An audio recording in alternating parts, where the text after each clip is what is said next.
Hello दोस्तों, आज हम लोग फिर से एडुटेरिया का सेट नंबर 11 देखेंगे जो एएसओ के लिए आया है वॉल्यूम 2, जो कि अपने 75 क्वेश्चन का जो जीके जीएस का सीरीज चल रहा है। ठीक है, और जैसे ही 75 क्वेश्चन जीके जीएस ख़त्म होगा हम लोग 75 क्वेश्चन मैथ और रीजनिंग का सीरीज लेके आएंगे। ठीक है, तो चलिए स्टार्ट करते हैं। पहला क्वेश्चन है कि मौर्य वंश का अंतिम शासक कौन था, तो आपको बताना है। तो ये है बृहदत्त था। ठीक है, चंद्रगुप्त मौर्य ने मौर्य वंश की स्थापना किया था। और देखो, चंद्रगुप्त मौर्य ने, एक सेकेंड, हाँ, चंद्रगुप्त मौर्य ने मौर्य वंश की स्थापना किया था। ठीक है, और चंद्रगुप्त मौर्य की मृत्यु जो है 298 ईसा पूर्व में हो गई थी। और मौर्य वंश की स्थापना नंद वंश के बाद, नंद वंश को हराने के बाद हुआ था।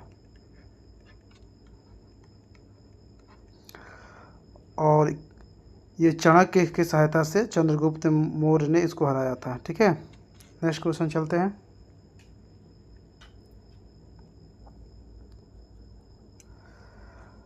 अजातशत्रु के शासनकाल में प्रथम बौद्ध संगीति का आयोजन किस नगर में किया गया था, तो यह राजगीर में किया गया था। कब किया गया था? 483 ईसा पूर्व में किया गया था। ठीक है, ईसा पूर्व में किया गया था। और इसकी अध्यक्षता जो किए थे महाकश्यप किए थे। महाकश्यप किए थे इसकी अध्यक्षता। चलते हैं नेक्स्ट क्वेश्चन। किस अभिलेख में रुद्रदामन प्रथम की विभिन्न उपलब्धियां वर्णित है, तो जूनागढ़ के अभिलेख में। जूनागढ़ के अभिलेख जो है रुद्रदामन का है। ठीक है, और यह संस्कृत भाषा में लिखा गया है। और सुदर्शन झील का उल्लेख, अगर पूछेगा सुदर्शन झील का उल्लेख किस में किया गया है, झील का उल्लेख इसी में किया गया है। और इसको सबसे लंबा अभिलेख भी कहा जाता है, सबसे लंबा अभिलेख।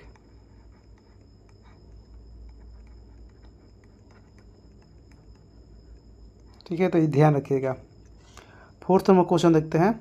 कौन सा मध्यकालीन भारतीय साम्राज्य व्यापक स्तर पर स्थानीय स्वशासन के लिए प्रसिद्ध है, तो वह है चोल वंश था। चोल वंश के संस्थापक विजयालय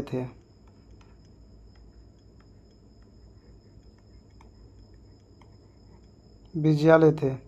और इनकी राजधानी हुआ करती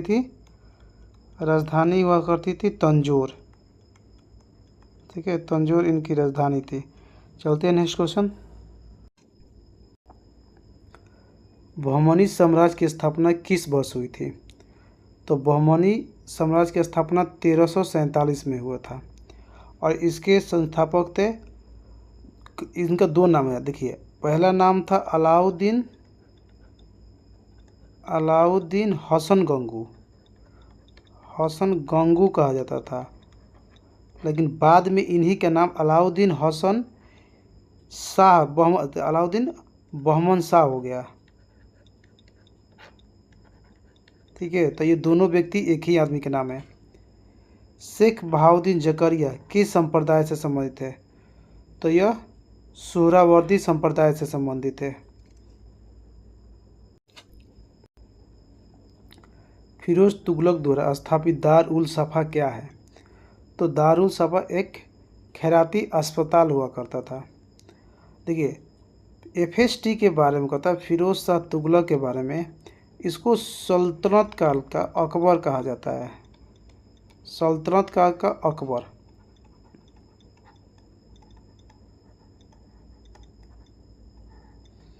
और ब्राह्मण पर, यानी कि ब्राह्मण पर सबसे पहले जजिया कर यही लगाया था।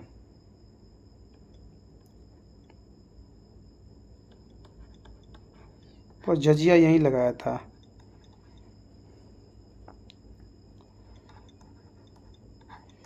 जजिया लगाया। ठीक है, नेक्स्ट क्वेश्चन चलते हैं। प्रार्थना समाज, आप पूछेंगे कि प्रार्थना समाज, यंग इंडिया, लोकहितवादी, सत्यशोधक समाज, रहनुमाई मजदयान, सभा के लिए विकल्पों में सही संयोजन पहचानिए। देखिए, प्रार्थना समाज की स्थापना तो आपको आत्मारंग पांडुरंग ने किए थे, ठीक है, आत्मारंग पांडुरंग। तो देखिए, पहला भी मिलता है और तीसरा भी मिल रहा है, इसमें तो नहीं मिला, तो ये गलत हो गया। यंग इंडिया महात्मा गांधी के था, तो मोहनदास करमचंद गांधी था, और इसमें ज्योतिबा फूले मिला, तो ये तो पूरा गलत हो गया। लोकहित वाली किसका था, तो गोपाल हरि देशमुख का, और सत्यशोधक ज्योतिबा फूले के था, और रहनुमाई मजदयान सभा दादा भाई नौरोजी के था। तो ठीक है, तो ये ऑप्शन बी इसका सही आंसर है। नेक्स्ट क्वेश्चन चलते हैं।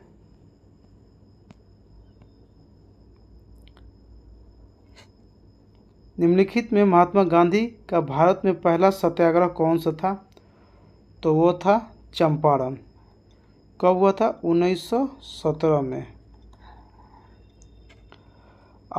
इसी आंदोलन से राजनीतिक में महात्मा गांधी ने प्रत्यक्ष रूप से भाग लिया था, राजनीतिक रूप से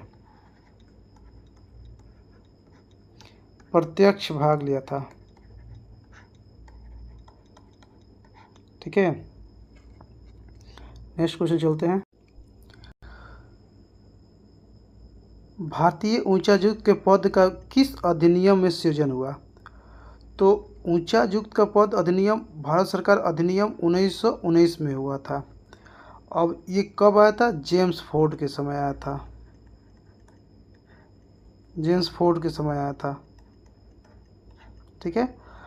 और प्रांतों में इसी अधिनियम के समय अगर पूछेगा प्रांत में द्वैत शासन की बात करता है, तो इसी के समय शुरू हुआ था, 19 अधिनियम में 1919 के, द्वैत शासन प्रणाली,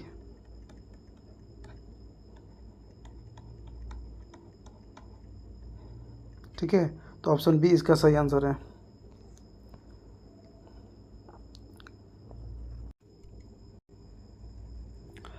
बंगभंग के बाद कौन सा आंदोलन शुरू हुआ था, तो स्वदेशी आंदोलन, ठीक है। अब देखिए बात करेंगे तो स्वदेशी आंदोलन, पहले स्वदेशी आंदोलन की शुरुआत भी कोई लॉर्ड कर्जन ने बंगाल विभाजन की घोषणा किया था 16 जुलाई 1905 में। इसी के विरोध में स्वदेशी आंदोलन की शुरुआत हुआ था 7 अगस्त 1905 को, ठीक है। और यह यानी बंगाल विभाजन की घोषणा किया किसने था, तो कर्जन ने किया था। चलते हैं नेक्स्ट क्वेश्चन। भारतीय पुनर्जागरण आंदोलन के पिता कौन है, ठीक है। तो इसके पिता कौन है, तो राजा राम मोहन राय। इनकी सबसे फेमस चीज़ है कि ब्रह्म समाज की स्थापना कब किए थे, तो आपको याद होना चाहिए 1828 में, ठीक है। इनकी एक पत्रिका है संवाद कौमुदी, मिरातुल अखबार, संवाद कौमुदी और मिरातुल अखबार, मिरात उल अखबार। चलते हैं नेक्स्ट क्वेश्चन। महात्मा गांधी के खिलाफत आंदोलन का समर्थन क्यों किया, महात्मा गांधी ने, तो गांधी ने 1919 में खिलाफत आंदोलन की शुरुआत किए थे। तो गांधी ने अंग्रेजों के खिलाफ अपने आंदोलन में भारतीय मुसलमानों का सहयोग प्राप्त करना चाहते थे, इसीलिए उन्हें इसका समर्थन किए थे। निम्नलिखित में कौन सी उपनदी गंगा नदी घाटी का भाग है, तो यह नदी है उत्तरी कोयल नदी, ठीक है। नेक्स्ट क्वेश्चन चलते हैं। ये झारखंड में बहती है।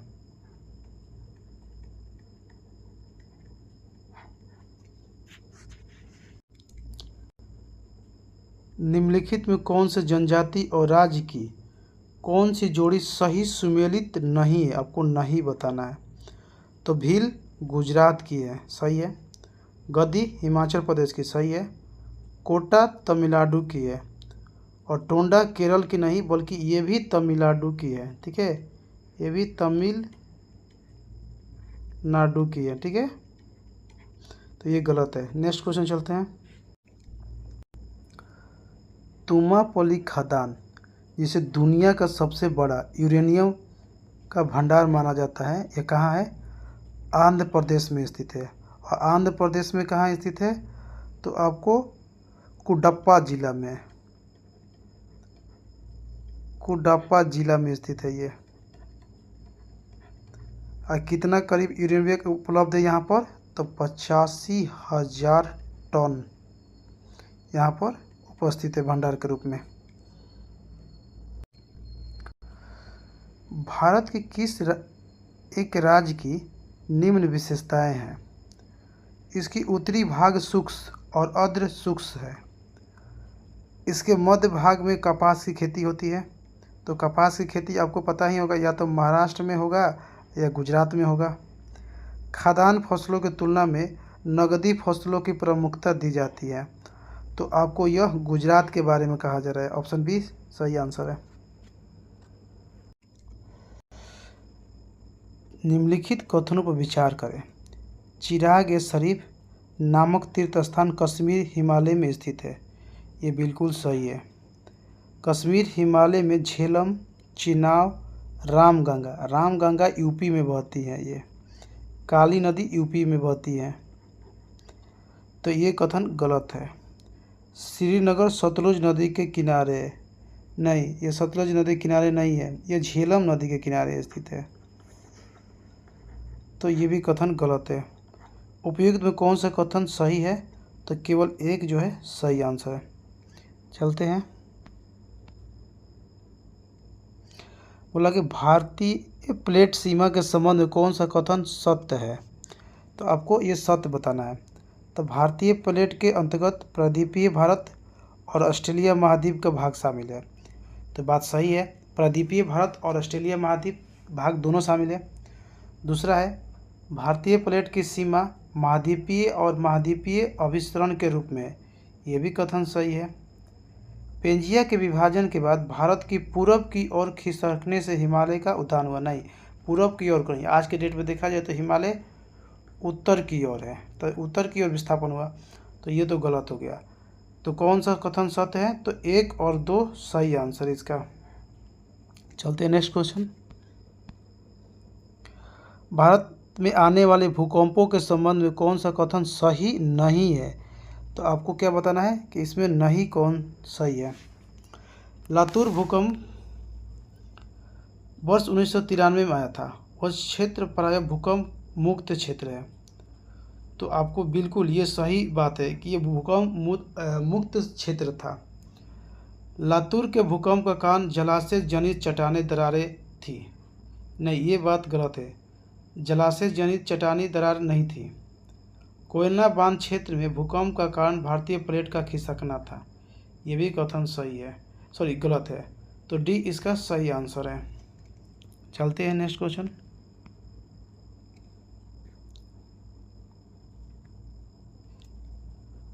निम्नलिखित कथनों पर विचार कीजिए। 73वें संविधान संशोधन के बाद विकेंद्रीकरण किया गया था। किस चीज़ का? तो निर्णय लेने की शक्तियाँ का विकेंद्रीकरण हुआ था, ये बात सही है। पूर्ण व्यवस्था का विकेंद्रीकरण हुआ था, ये भी कथन सही है। न्यायिक शक्ति का विकेंद्रीकरण नहीं हुआ था। न्यायिक शक्ति का विकरण सुप्रीम कोर्ट के पास है और हाई कोर्ट के पास है, ये नहीं किया गया था, तो ये गलत है। प्रशासनिक शक्तियों का वितरण किया गया था, तो इसका भी विकेंद्रीकरण किया गया था। 1, 2, 4 इसका सही आंसर है, तो ऑप्शन सी इसका सही आंसर है। नेक्स्ट क्वेश्चन चलते हैं। 1946 में गठित अंतरिम सरकार के मंत्रिमंडल में श्रम विभाग किसे सौंपा गया था? तो श्रम विभाग जगजीवन राम को सौंपा गया था, ठीक है। अनुग्रह नारायण उसमें शामिल नहीं थे। राजेंद्र प्रसाद तो आपको पता ही होगा क्या थे अंतिम सरकार में। इनके पास खाद और कृषि था। सैयद अली या अली जहीर नाम था, तो ये भी शायद नहीं थे, ये गलत बात है, ये भी नहीं थे उस समय। स्वतंत्र भारत में प्रथम विधि आयोग के अध्यक्ष कौन थे? तो ये श्री MC सीतलवाड़ थे। ठीक है, प्रथम विधि आयोग के अध्यक्ष थे। नेक्स्ट क्वेश्चन चलते हैं। राष्ट्रपति द्वारा प्रयोग की जाने वाली शक्तियों और किए जाने वाले कार्य निम्नलिखित में से कौन नहीं है? तो आपको न्यायपालिका में हस्तक्षेप की शक्ति राष्ट्रपति के पास नहीं है। ठीक है, राष्ट्रपति के पास नहीं है।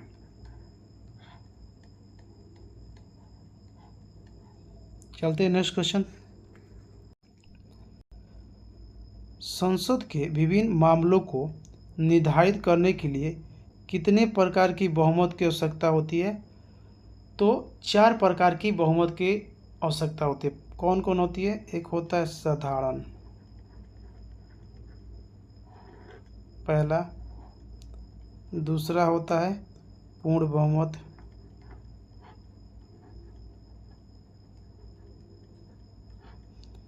तीसरा प्रभावी बहुमत,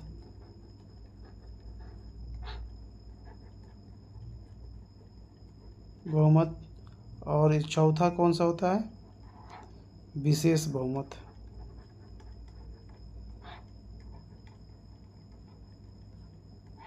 ठीक है, चलते हैं नेक्स्ट क्वेश्चन।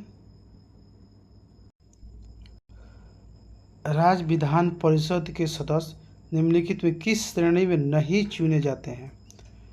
तो यह उद्योगपति के रूप में नहीं चुने जाते हैं। आर्टिकल 171 के 3 के तहत विधान परिषद के सदस्यों का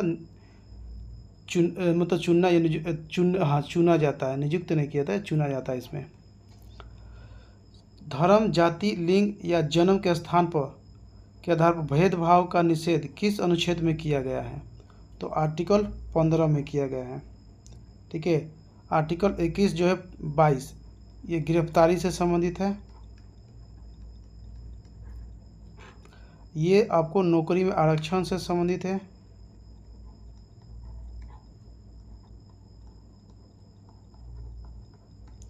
ठीक है, ये तो वाक और व्यक्ति की स्वतंत्रता यानी वाक की स्वतंत्रता की बात करता है। ठीक है, चलते हैं। अनुच्छेद 35(1) और अनुच्छेद 370 के प्रावधान को भारतीय संविधान में शामिल किया गया था। तो यह 1954 में शामिल किया गया था। जम्मू और कश्मीर से संबंधित था ये। ठीक है, जम्मू कश्मीर से संबंधित था। 2019 में इसे समाप्त कर दिया गया।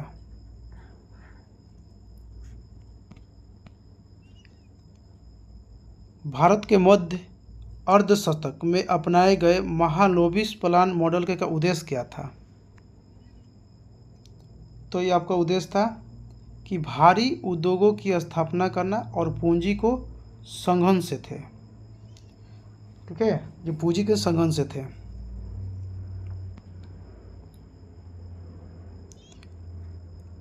निम्नलिखित उपभोक्ता मूल्य सूचकांक पर विचार कीजिए और उपयुक्त सूचकांकों में कौन से केंद्रीय सांख्यिकी संगठन द्वारा संकलित किया जाता है या किए जाते हैं? तो आपको ये बताना है। तो केवल 4 शहरी गैर श्रम कर्मचारियों के लिए उपभोक्ता मूल्य सूचकांक जो है CSO के द्वारा संकलित किए जाते हैं। भारत के सकल घरेलू उत्पाद में नीचे दिए गए क्षेत्रों के योगदान में कौन सा ह्रासमान क्रम है? तो ह्रासमान का मतलब होता है बढ़ते क्रम से घटते क्रम के चलना है। तो तृतीय, फिर द्वितीय और प्राथमिक आता है। अभी देखा जाए तो थर्ड सेक्टर में आपको देखा जाए तो 52% का योगदान है, और सेकेंड सेक्टर में देखा जाए तो आपको 30% का योगदान है, और फर्स्ट सेक्टर में देखा जाए तो आपको 18% का योगदान है। तो ऑप्शन बी इसका सही आंसर है। भारत को 1991 में आर्थिक संकट का सामना करना पड़ा। निम्नलिखित में से कौन सा उस संकट का प्रमुख कारण रहा था? तो बाहरी ऋण का उच्च स्तर था। इसी कारण से भारत को आर्थिक संकट का सामना करना पड़ा था। 33 नंबर क्वेश्चन देखते हैं कि तीसरी पीढ़ी के कंप्यूटर में कौन सी तकनीक का उपयोग किया जाता था? ठीक है, तो ये इंटीग्रेटेड सर्किट का प्रयोग करता है। थर्ड जनरेशन की बात करता है। थर्ड जनरेशन में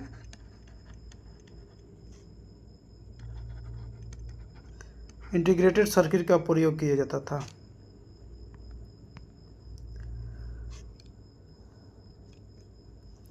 निम्नलिखित में कौन सा एक कंप्यूटर एप्लीकेशन सॉफ्टवेयर है?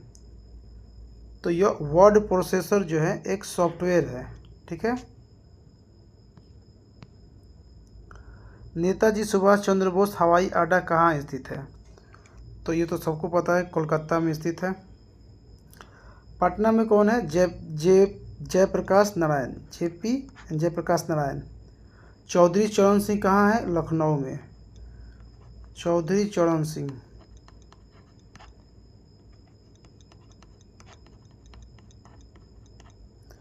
वाराणसी में कौन है? लाल बहादुर शास्त्री।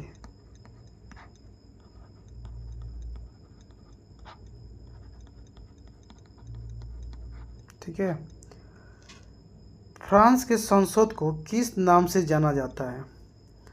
तो फ्रांस के संसद को नेशनल असेंबली कहा जाता है। और फेडरल असेंबली किसका है? तो स्विट्जरलैंड का है। राष्ट्रीय पंचायत कहाँ का है?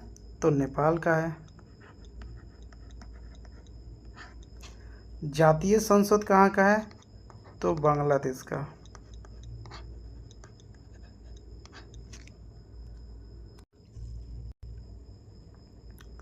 भारत का प्रथम मध्यम दूरी वाला मिसाइल का नाम क्या है? तो मध्यम दूरी का नाम है अग्नि। और तारापुर पहला आणविक केंद्र था।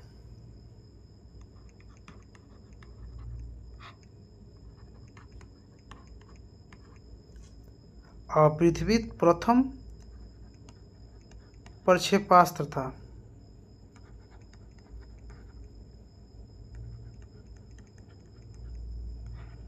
ठीक है। और अप्सरा जो था आपका प्रथम परमाणु रिएक्टर था।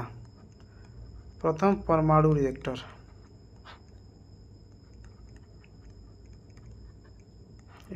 था ये। ठीक है। 38 शीतोष्ण कटिबंधीय प्राकृतिक वनस्पति भारत के किस क्षेत्र में पाई जाती है? तो शीतोष्ण आपको पश्चिमी हिमालय क्षेत्र में पाई जाती है। अंतर्राष्ट्रीय कृषि विकास कोष का मुख्यालय कहाँ स्थित है? तो यह रोम में स्थित है। निम्नलिखित युग्मों पर विचार करें तथा गलत युग्मों का चयन करें। आपको घास के मैदान दिया हो गया है और यह किस देश या कहाँ अवस्थित है आपको बताना है। तो पुस्ताज जो है हंगरी में स्थित है, यह सही है। कैंटरबरी न्यूजीलैंड में, इस ठीक है। डाउन्स ऑस्ट्रेलिया में। कंपोस्ट जो है आपको उत्तरी अमेरिका में नहीं है, बल्कि ये पड़ता है आपको ब्राज़ील में। ठीक है, ये ब्राज़ील में पड़ता है। ब्राज़ील जो है दक्षिण अमेरिका में पड़ता है, तो ये आपका गलत है। ये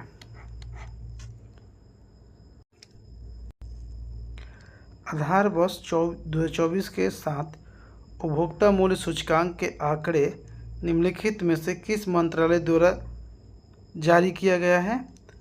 तो यह सांख्यिकी और कार्यक्रम और कार्यान्वयन मंत्रालय द्वारा जारी किया गया है। राष्ट्रीय वन्य जीव बोर्ड नी अस्थायी समिति द्वारा किस टाइगर रिजर्व के मुख्य क्षेत्र में कोपरा माध्यम सिंचाई परियोजना हेतु वन भूमि के डाइवर्जन की सिफारिश की गई है? तो वीरांगना दुर्गावती टाइगर रिजर्व को सिफारिश की गई है। भारत वन स्थिति रिपोर्ट 2023 के अनुसार देश के कुल वन और वृक्षावरण कितना वर्ग किलोमीटर में फैला है? तो आपको 82, 73, 57 वर्ग किलोमीटर में फैला है। ऑप्शन सी इसका सही उत्तर है। सूची 1 को सूची 2 से मिलन करें। सूची 1 में राज्यपाल दिया गया है और सूची 2 में राज दिया गया है। सैयद अता हसनैन यह बिहार से संबंधित है, ये कथन सही है। आर एन रवि जो आपको पश्चिम बंगाल से, विष्णुदेव शर्मा महाराष्ट्र से और शिव प्रताप शुक्ला या तेलंगाना से। तो ऑप्शन ए इसका सही आंसर है। निम्नलिखित में कौन सी पुस्तक अनुपम खेर द्वारा लिखी गई है?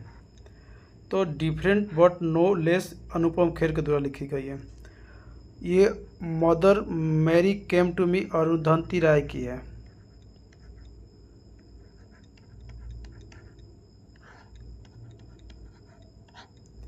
द चोला टाइगर्स किसका है? तो अमीश त्रिपाठी का है।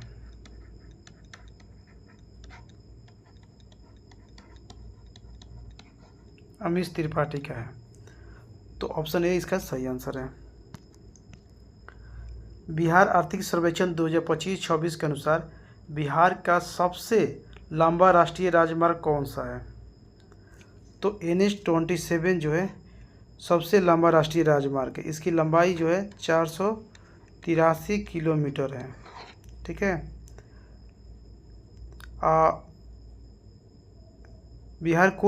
बिहार में अगर देखा जाए तो टोटल 57 NH है, जिसकी कुल लंबाई देखा जाए तो 6389 किलोमीटर है। ये भी फैक्ट याद रखिएगा।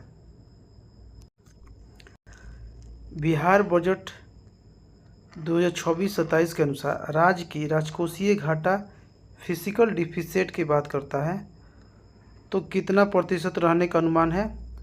तो फिजिकल डिफिसिट बिहार का 2.99 रहने का अनुमान है। ठीक है। 49 हेनले पासपोर्ट इंडेक्स 2026 के अनुसार भारतीय पासपोर्ट की रैंकिंग क्या है? तो अब की बार 2026 में रैंकिंग 75 हो गई है। भारत के किस शहर में पहला अंतर्राष्ट्रीय मसाला मार्ग सम्मेलन का आयोजन किया गया? तो वो कोचीन केरल में। मानव शरीर में मूत्र का सही मार्ग निम्नलिखित कौन सा है? तो सबसे पहले वो किडनी में जाता है, तब मूत्रवाहिनी, तब मूत्राशय, तब मूत्र मार्ग की ओर से निकल जाता है। तो ऑप्शन ए इसका सही आंसर है। निम्नलिखित में कौन सा विटामिन बी कॉम्प्लेक्स का सदस्य नहीं है? तो देखो विटामिन B1 को हम लोग क्या बोलते हैं? B1 को हम लोग थायमिन बोलते हैं। फॉलिक एसिड किसको बोलते हैं? B9 को बोलते हैं। राइबोफ्लेविन किसको बोलते हैं? तो राइबोफ्लेविन बोलते हैं B2 को। और ये विटामिन सी का नाम है। तो ऑप्शन सी इसका सही आंसर। ये विटामिन बी कॉम्प्लेक्स में नहीं आता है।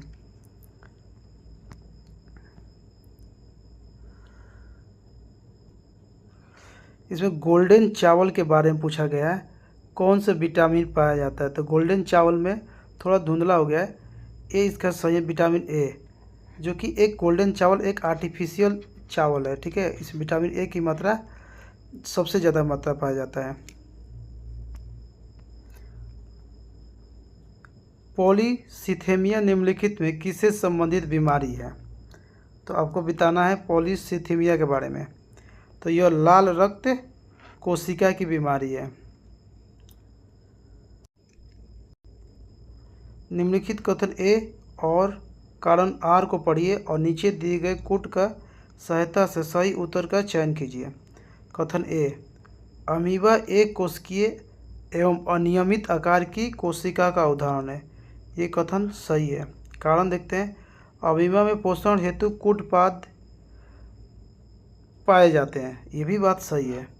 लेकिन ऑप्शन बी बोलते ए आर दोनों सही है, परंतु ए आर का सही स्पष्टीकरण नहीं है। तो केवल पोषण कूटपाद से पाए जाते हैं, ये बात तो सही है। केवल इसमें नहीं बल्कि आपको गमन के द्वारा भी पाए जाते हैं, इसी कारण से ये इसका सही स्पष्टीकरण नहीं करता है ये। ठीक है। जीवन की उत्पत्ति आधुनिकवाद के संबंध में दिए गए कथनों पर सत्य कथन की पहचान कीजिए। ठीक है। तो प्रथम विकसित कोशिका पोषण की प्रवृत्ति में स्वपोषी थी, ये कथन असत्य है। तो जीवन की उत्पत्ति रासायनिक पदार्थों आदि सागर में हुई है, जिसे हेल्डेन ने प्रीबायोटिक सूप कहा है, ये बात सही है। जीवन की उत्पत्ति के समय वायुमंडल में ऑक्सीजन नहीं था, ये भी बात सही है। तो ऑप्शन बी बात जो है गलत है। विषाणु जीवित और निर्जीव, ठीक है, ये निर्जीव की बात करता है, के माध्यम की कड़ी होने के साथ साथ कोशिका सिद्धांत के अपवाद भी है, क्योंकि ये बाह्य वातावरण में अजैविक कारक होते हैं। वायरस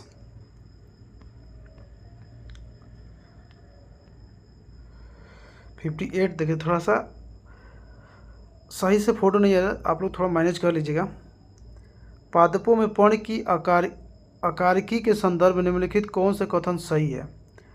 तो एक बीजपत्री पादपों में समांतर सिरा विन्यास पाया जाता है, जबकि द्विबीजपत्री पादपों में जलिकावांत सिरा विन्यास पाया जाता है, ये बात सही है। प्याज और लहसुन में गूदेदार पत्तियों के भोजन का संचय होता है, ये भी कथन सही है। कैक्टस और नागफनी में पर्णशूल के रूपांतरित हो जाते हैं, ये भी कथन है, क्योंकि ये वाष्प उत्सर्जन को कम करते हैं, जबकि पानी और स्टोरेज में काम आता है, तो ये भी कथन सही है। तो ऑप्शन डी इसका सही आंसर है। निम्नलिखित में रुधिर की संरचना के संदर्भ में असत्य कथन का चयन कीजिए। रुधिर दो घटकों से मिलकर बना होता है, एक प्लाज्मा 60% और कोशिका 40%, ये कथन सही है। रुधिर के लाल होने के कारण आरबीसी में उपस्थित हीम युक्त प्रोटीन होता है, इसको हम लोग हीमोग्लोबिन कहते हैं। रुधिर में सर्वाधिक संख्या में आरबीसी पाई जाती है, जिनका जीवन काल 3 माह का तक होता है। नहीं, 3 माह नहीं बल्कि 4 मंथ होता है, 120 दिन का होता है, यानी कि 120 डेज होता है। तो ये कथन गलत है, आपको असत्य चुना था, तो केवल 3 जो है गलत है। निम्न कथनों पर विचार कीजिए। हैजा और मोतीझारा जल जनित संक्रामक रोग के उदाहरण है।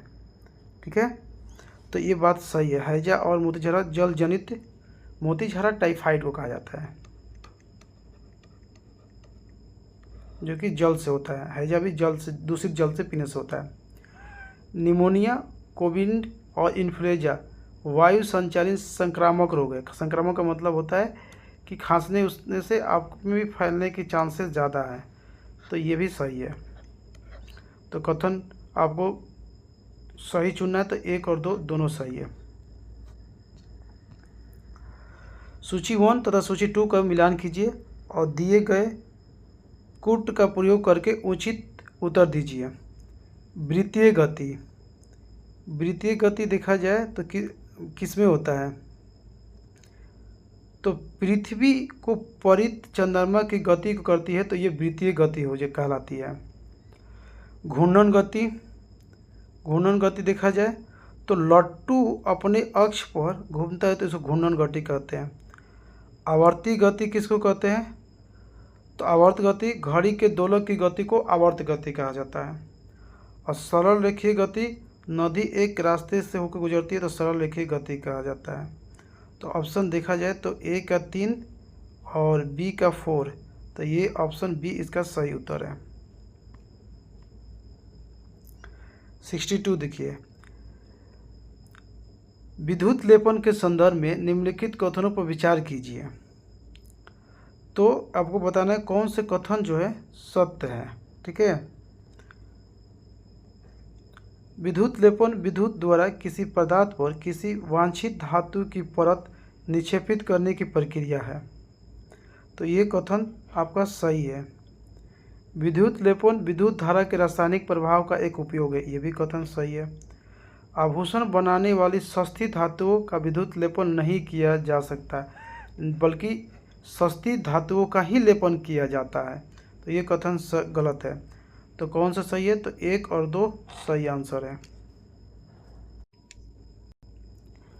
विद्युत चुंबक ऐसे पदार्थ हैं, आपको कथन सत्य बताना है। तो आपको देखा जाए तो जिनकी धारणशीलता बहुत कम होती है, तो विद्युत, ये बात सही है। जिनकी चुंबकशीलता बहुत कम होती है, नहीं, ये बात गलत है। चुंबकशीलता बहुत अधिक होती है। जिनका उपयोग क्रेनों में, दूरभाष आदि यंत्रों में, विद्युत घंटियों में या ध्वनि विस्तार यंत्र में किया जाता है, ये भी कथन सही है। तो 1 और 3 इसका सही उत्तर है।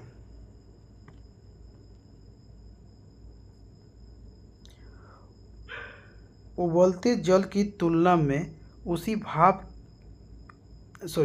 ताप की भाप प्राय अधिक गंभीर जलन देती है, इसका कारण क्या है? तो आपको बोलता है कि भाप से अधिक जलन पैदा होता है, इसका कारण होता है वाष्प की गुप्त ऊष्मा, उसमें गुप्त ऊष्मा होती है। इसी कारण से देखो, कभी रोटी फूल जाता है, उसमें फूले हुए रोटी में उंगली डालने से बहुत ज़्यादा जलन महसूस होती है, क्योंकि उसमें गुप्त ऊष्मा रहता है। ठीक है, 65 देखिए, निम्नलिखित कथनों पर विचार कीजिए। किसी पदार्थ की प्रतिरोधकता विशिष्ट प्रतिरोधकता ताप बढ़ने पर बढ़ती है, तो इसमें कथन कौन सा सही है ये बताना है। तो बिल्कुल ये ताप बढ़ने से बढ़ती है। किसी पदार्थ की प्रतिरोधकता उसकी लंबाई पर निर्भर करती है, नहीं, लंबाई पर निर्भर नहीं करती है और क्षेत्रफल पर भी निर्भर नहीं करती है। ठीक है, निर्भर नहीं करती है। किसी पदार्थ की प्रतिरोधकता पदार्थ की प्रकृति पर निर्भर करती है, ये भी बिल्कुल सही है। तो ऑप्शन 1 और 3 इसका सही उत्तर है। ट्रांसफार्मर निम्नलिखित में से किस कारण ऊर्जा की हानि नहीं होती है? ठीक है, हानि नहीं होती है। तो क्रोड का नरम लोहे का बना होना, इस कारण से ऊर्जा की ह्रास नहीं होता है। 67 देखते हैं, निम्नलिखित निम्न कथन ए और कारण आर को पढ़िए और नीचे दिए गए कूट की सहायता से सही उत्तर का चयन कीजिए। अर्धचालक का मादन करने पर इनकी चालकता क्या होती है? बढ़ती है, तो ये कथन सही है। मादन करने से अर्धचालक का ताप बढ़ जाता है, नहीं, बल्कि ताप घट जाता है, तो ये गलत है। ये सही है, परंतु आर जो है इसका गलत है। फ्यूज में प्रयुक्त होने वाले तार की विशेषता क्या होती है? तो उच्च प्रतिरोध शक्ति तथा निम्न गलनांक शक्ति होता है। प्रतिरोध क्या होता है? उच्च होता है, लेकिन गलनांक बहुत कम होता है, क्योंकि वोल्टेज बढ़ने पर बहुत जल्दी गल जाता है और जो हमारा सामान है जलने से बच जाता है। निम्नलिखित कथनों पर विचार कीजिए और उसमें कथन सही कौन से उसका पर विचार करना है आपको उपयुक्त में से। ऊष्मा इंजन एक ऐसी युक्ति है जिसमें फलस्वरूप ऊष्मा को कार्य करने में रूपांतरित किया जाता है, ये बात बिल्कुल सही है। ऊष्मा इंजन में ऊष्मा को पूर्ण रूप से कार्य में रूपांतरित नहीं किया जाता, ये भी कथन सही है, पूर्ण रूप से नहीं किया जाता। परिस्थितक तथा ऊष्मा इंजन की क्रियाविधि में समानता पाई जाती है, नहीं, ये समानता नहीं पाई जाती है, क्योंकि शीतल के स्थान से ऊष्मा लेकर तप्त स्थान तक देने की युक्ति होती है, ये गलत होती है। तो कौन सा कथन सही है? तो 1 और 2 सही है। नाइट्रिक अम्ल का उपयोग निम्नलिखित किस कार्य के लिए उपयोगी होता है? तो सोना और सिल्वर को शुद्ध करने में भी किया जाता है, डायनामाइट के निर्माण में भी होता है, उर्वरक के निर्माण में भी होता है, इनमें से सभी का। पदार्थ की मूल कण को क्या कहते हैं? परमाणु। ठीक है, निम्न में से किस किरण का वेग प्रकाश के वेग के लगभग बराबर होता है? तो आपको बताना है गामा का वेग प्रकाश के वेग के बराबर होता है। 73 देखते हैं कि नाभिकीय रिएक्टर में किस धातु का प्रयोग मंदक के लिए किया जाता है। तो आपको ग्रेफाइट भी प्रयोग किया जाता है और भारी जल भी मंदक के रूप में प्रयोग किया जाता है। 74 रेडियो एक्टिव तत्व से बाहर निकलने वाली बीटा किरणें की प्रकृति होती है। तो यह केंद्रक द्वारा उत्सर्जित आवेशित कण के बराबर होती है, यह प्रकृति होती है उसकी। फैटी एसिड के सोडियम या पोटेशियम लवण के मिश्रण को क्या कहा जाता है? तो इसको साबुन कहा जाता है। ठीक है, वीडियो अच्छी लगे तो दोस्तों लाइक और सब्सक्राइब करना ना भूलिए और अपने दोस्तों में ज़रूर शेयर करिए। Thank you. मिलते हैं सेट नंबर 12 में 75 क्वेश्चन के साथ एसओ के लिए।